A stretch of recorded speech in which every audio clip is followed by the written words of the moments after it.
or basic connection that are very much important to that code will not get run. But this workshop we are not get familiar with all the concept and the basic connection of codes and everything. So thank you sir and for this workshop. छान होता, फक्त किड्सचा problem होता आणि basics पण खूप छान clear केले सरांनी.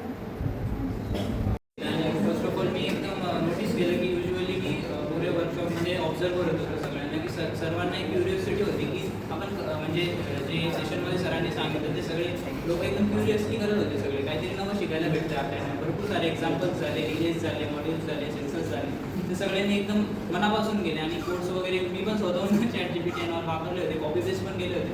पण शेवटनं मी जेव्हा स्वतःहून कोड करायला गेलो तेव्हा मला प्रॉब्लेम जाणवायला लागले. त्याच्यानंतर मी छान होतं, एकदम फ्रेंडली ॲज ती बोलत असं. आणि मला सरांकडून एक गोष्ट शिकायला मिळाली की एरर्स एकदम छोटे छोटे असतात, एकदम माइन्यूट असतात, जे फक्त नकळत असतात ते शोधायचे, तेच इम्पॉर्टंट. बाकी आपण कोड सगळं व्यवस्थित बघतो, फक्त छोटे छोटे एरर्स असतात. आपण फक्त आयडिओसोबत खेळलेलो आहे आणि बाकी काही आपल्याला माहितीच नाही.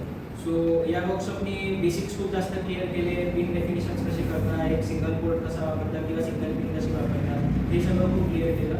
आणि ओव्हरऑल वर्कशॉप किंवा एसटीएम वगैरे त्यांच्यामध्ये खूप जास्त फरक असतो. जसं आर्डिनो IDE मध्ये